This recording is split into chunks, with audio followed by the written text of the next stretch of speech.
It's one of the most common questions in relationships. Why do so many women at some point stop wanting physical connection? It's not that desire disappears overnight, it's that it quietly fades, shaped by stress, emotional disconnection, and the invisible weight of expectations. In today's world, where women are told to have it all, passion often becomes another item on a long to do list. But what if the loss of desire isn't a problem to fix? What if it's a signal, a psychological language telling us something deeper about unmet needs, self image, and emotional intimacy? Let's start with a simple but often uncomfortable truth: desire is not a constant flame. For most women, it's more like a spark that responds to the world around them. It flickers brighter in moments of connection, safety, and emotional warmth, and dims when life starts to pile on stress, disconnection, or that subtle sense of being unseen. The old idea that desire should always be spontaneous, that you should just want it all the time, is one of the biggest myths in modern relationships. The reality is, female desire is deeply contextual. It's not just a biological reflex, it's a reflection of the psychological, emotional, and relational ecosystem a woman is living in. Imagine this: you're in a relationship, the love is still there, the care is still real, but somehow the passion feels quieter. You miss wanting, even if you don't necessarily miss sex itself.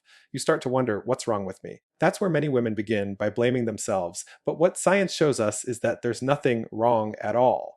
The female brain processes desire differently from the male brain. For men, sexual interest tends to light up spontaneously, often visual, straightforward, and less dependent on context. For women, it's more like an intricate web of signals: stress levels, relationship satisfaction, emotional safety, self esteem, even how her body feels in her clothes that day. All of these shape the mental landscape where desire lives. Neuroscientists have found that female arousal pathways are far more integrated with emotional centers in the brain than male ones, meaning a woman's ability to want is often directly tied to how emotionally connected and safe she feels. Desire doesn't just come from attraction, it comes from trust. The nervous system feels secure when there's warmth, laughter, and emotional attunement. Her body becomes more receptive. But when she feels tense, pressured, or unseen, the brain interprets that as danger. And the body's natural reaction to danger isn't desire, it's shot down. It's shut down. That's why so many women say, I want, because the desire isn't gone. It's buried under layers of stress, fatigue, and emotional noise. Modern life demands so much from women: career, caregiving, emotional labor, social performance. Every role requires a different mask, and by the end of the day, there's little space left to inhabit her own body with curiosity and pleasure. Desire needs room to breathe. It needs playfulness, novelty, and most importantly, relaxation. But when the brain is busy managing responsibilities, it's not going to prioritize arousal, it's going to conserve energy. Let's talk about that emotional connection for a moment, because it's not just sentimental, it's biological. Studies have shown that oxytocin, often called the bonding hormone, plays a massive role in female desire. It's released during moments of closeness, laughter, physical affection, even simple eye contact. Oxytocin lowers stress hormones like cortisol, calming the nervous system and opening the door for arousal. So when a woman feels emotionally safe, her brain starts signaling that it's okay to let go. But when she feels criticized, dismissed, or emotionally distant from her partner, those same pathways shut down.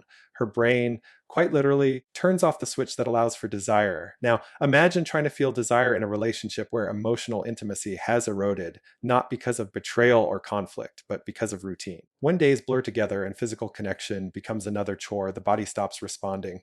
It's not rejection, it's adaptation. The brain has learned to prioritize survival over passion. So when people say she just doesn't want it anymore, what they often miss is that her body is simply responding to an emotional reality. And here's where things get fascinating. Research from the field of sex psychology shows that female desire often works in reverse. It's responsive rather than spontaneous, meaning many women don't feel desire until they're already engaged in intimacy. It's not about being not in the mood, it's that arousal builds after the body starts to feel safe, stimulated, and present. This flips the traditional script about how we think desire should work. It's not a precondition, it's a process. Take this real world example in long term relationships. Women frequently report that they rarely feel that initial spark out of nowhere. But once they begin touching, kissing, or feeling emotionally close, the desire returns. That doesn't mean it's fake, it means her brain needs a warm up. And the warm up isn't just physical, it's emotional. It's the feeling of being seen without judgment, of knowing that her pleasure isn't a performance but a shared exploration. Now, let's go deeper into the psychology. When a woman feels emotionally neglected or unseen, her body keeps score. Over time, unresolved tension, arguments, or even small disappointments build up as unspoken resentment. This emotional clutter silently numbs desire because for many women, sex isn't separate from the relationship, it's a reflection of it. If emotional needs aren't being met, her brain perceives intimacy as another demand instead of a connection. And when sex feels like a task, the natural desire mechanism begins to shut down. One of the most eye opening findings in sexual psychology comes from studies on perceived desire. Women report feeling more sexually interested when they feel desired, not when they're pressured or pursued, but when they're genuinely seen as attractive, valued, and emotionally important. There's a profound difference between someone wanting your body and someone wanting you. The brain knows the difference. When women feel desired for who they are, not just what they provide, their sexual motivation tends to rise. Desire, in that sense, becomes a feedback loop. Being wanted helps you want. Let's not forget about the impact of self perception.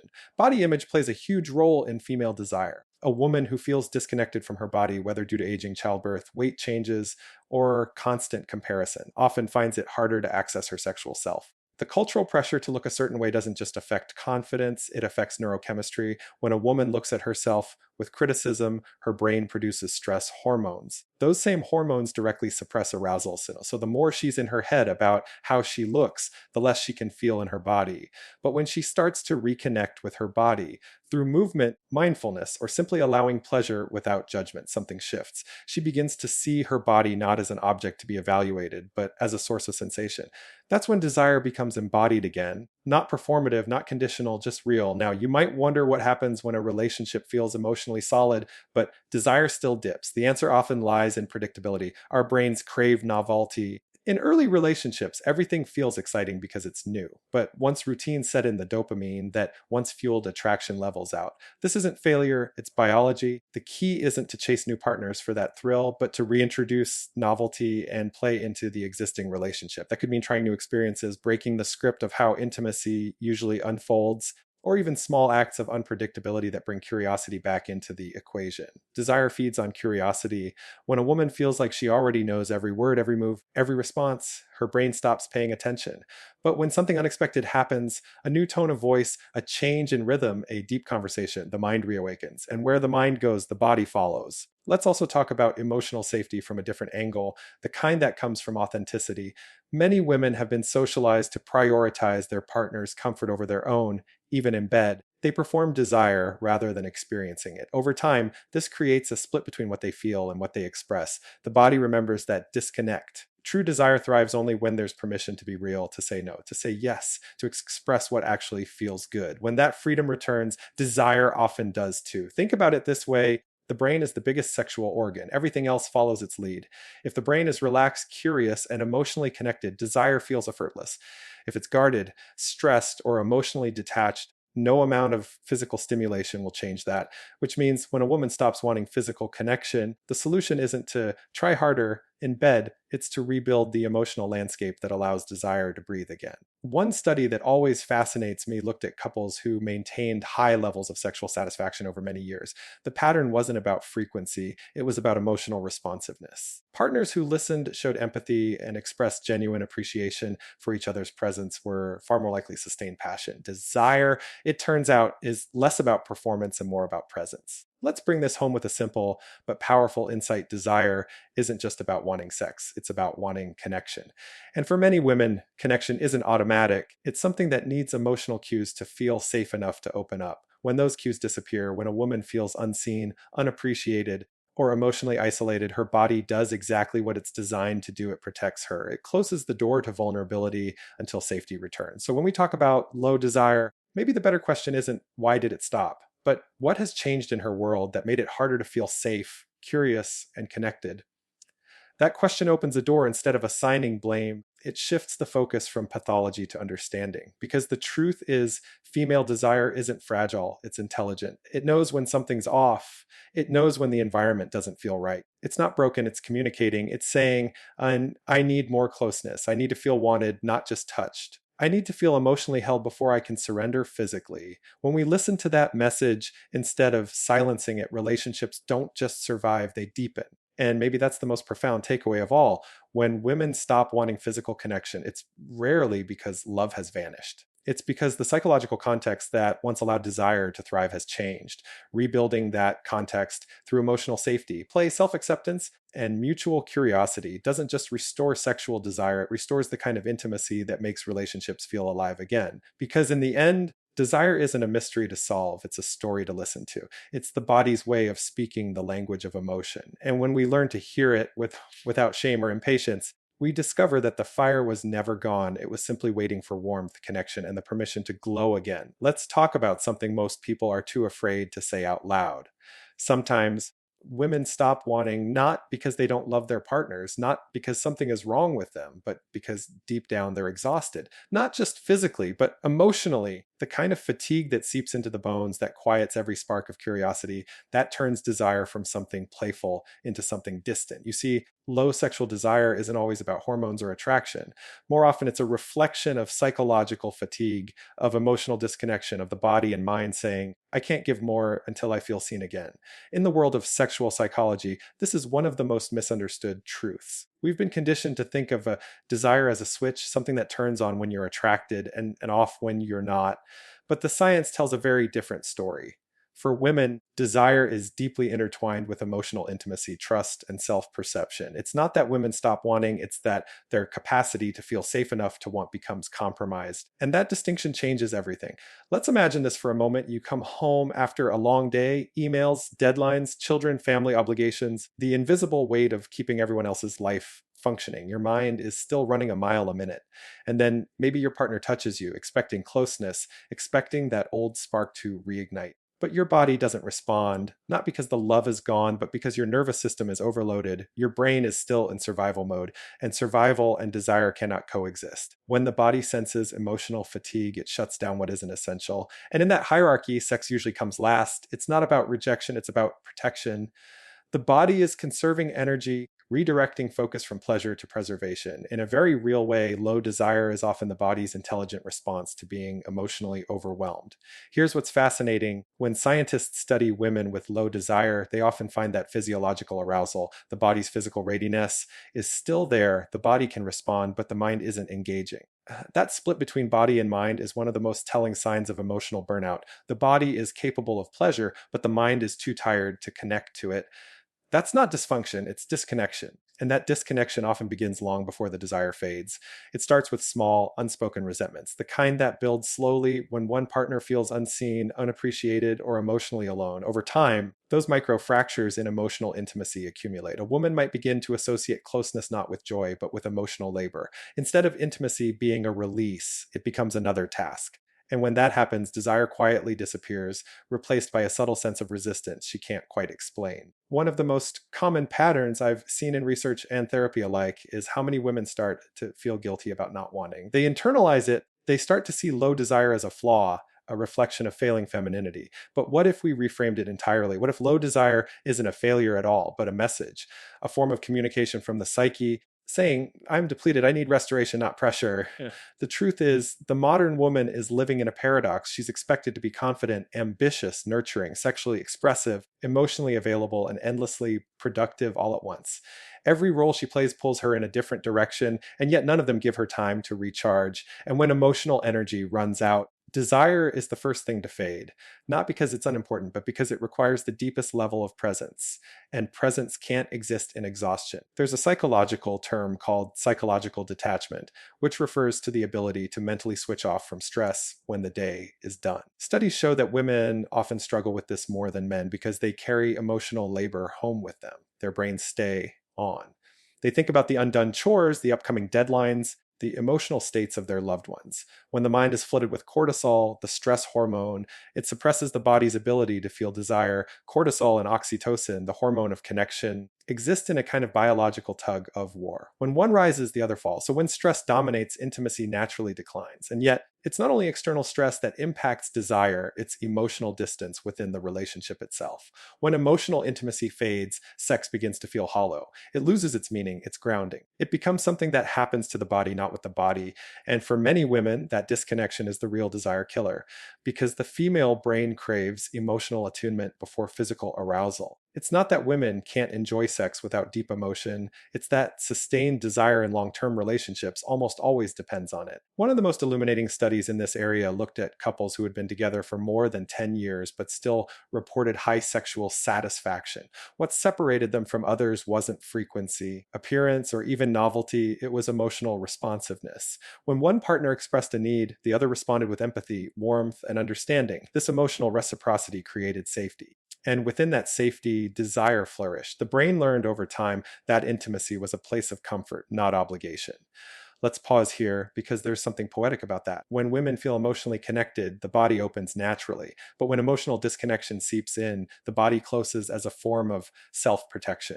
That's not a metaphor, it's biology. The limbic system, which processes both emotion and sexual arousal, doesn't differentiate between emotional and physical safety. If emotional safety is missing, physical desire is suppressed. This is why unresolved resentment is such a quiet poison in relationships. A single argument might fade, but the emotional residue stays.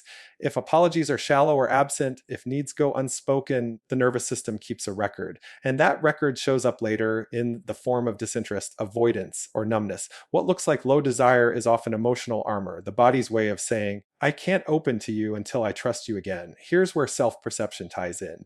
Emotional intimacy isn't just about the partner, it's also about how a woman feels about herself. When she feels depleted, unseen, or unappreciated, her relationship with her own body begins to shift. She starts living from the neck up, functioning, producing, managing, but rarely feeling. Desire lives in the body, not the mind. But if the mind is constantly criticizing, comparing, or worrying, the bridge between the two breaks down. Research in body image psychology shows that women who engage in self critical thought during intimacy experience significantly less arousal. The inner critic silences the body's natural rhythm. When she's thinking about how she looks instead of how she feels, her body can't access pleasure. It's like trying to play music while wearing noise. Canceling headphones, you can't feel the vibration. Reconnecting with desire then isn't about forcing arousal. It's about softening that internal dialogue. It's about creating emotional and physical spaces where a woman feels allowed to rest, to receive, to exist without performance. Sometimes that starts with the smallest gestures, a long hug that isn't transactional, a conversation without multitasking, a moment where touch doesn't imply obligation. Because when emotional safety returns, desire often follows quietly behind it. Let's look at this through another lens, the neurochemical one, oxytocin and dopamine. The two key chemicals of connection and pleasure both rely on emotional stimulation to release. When a woman feels emotionally close to her partner, oxytocin rises, which in turn enhances dopamine, the brain's reward chemical. Together, they create a feedback loop that amplifies both intimacy and desire. But when the emotional bond weakens, that chemical dialogue falls silent. Sex becomes mechanical. The brain doesn't get the same reward it once did. And without that reinforcement, desire dwindles. But here's the hopeful part, the same brain that shuts down desire can also reignite it if given the right cues. Novelty helps, but not in the way most people think. It's not about new positions or new lingerie, it's about new emotional experiences. Surprise, laughter, shared vulnerability, these activate the brain's curiosity networks, which reignite dopamine. It's the emotional unexpectedness that wakes the system up. So when couples make space for genuine emotional discovery, trying something new together, sharing something deeper, breaking routine, the spark often reappears, not because the act changed, but because the emotional context did. We also have to acknowledge how social narratives shape all of this. Women are often told to be caretakers, emotionally available for others, but rarely for themselves. That conditioning creates a deep imbalance. Women give intimacy more than they receive it. They listen, support, nurture, but rarely feel truly nurtured in return. Over time, that emotional deficit turns into low desire, not because women need constant affirmation, but because their emotional energy has been spent everywhere except in their own pleasure. Desire cannot thrive in emotional debt. So, what does this all tell us? That when women stop wanting, it's not a disappearance of sexuality, it's a symptom of emotional depletion. When resentment piles up unspoken, when emotional needs go unmet, when a woman feels unseen or unappreciated, her body pulls the brakes. And in that quiet resistance lies profound wisdom. Her body is saying, I can't open where I don't feel safe. I can't crave what feels like a burden. I can't surrender until I feel held. This is the part we often miss when we talk about desire. We treat it like an on off switch when really it's more like an emotional barometer. Low desire is rarely about disinterest, it's about imbalance. When emotional intimacy, appreciation, and safety are restored, the desire doesn't need to be forced. It reemerges naturally, like a plant reaching for sunlight after a long winter. And that's the beauty of understanding desire from a psychological perspective. It reminds us that sexuality isn't separate from the rest of life, it mirrors it. If a woman feels emotionally disconnected, her body will mirror that truth. But if she feels understood, seen, and emotionally held, her body responds in kind, because for most women, arousal isn't just about stimulation, it's about surrender. And surrender can only happen when there's trust. So perhaps we need to stop asking, why doesn't she want it? And start asking, what does she need to feel connected again? That question changes the tone entirely. It invites curiosity instead of blame, compassion instead of frustration. It opens the door for honest conversation rather than quiet resentment. Because at the end of the day, low desire isn't a verdict, it's a message. It's not about the loss of love or attraction. It's the psyche's way of saying, slow down, reconnect, heal the distance. And when couples begin to listen to that message, when they create space for emotional repair, laughter, touch without expectation, and conversation without defensiveness, something extraordinary happens. Desire doesn't just come back, it transforms, it deepens, it matures into something richer than before. In that space, sex becomes more than just physical release. It becomes emotional renewal, the kind that reminds you what it feels like to be truly seen, truly safe, and truly alive again. Because in the end, desire isn't something you lose. It's something that waits quietly, patiently for the right emotional conditions to return. And when they do, when the heart feels safe again, the body remembers exactly how to want.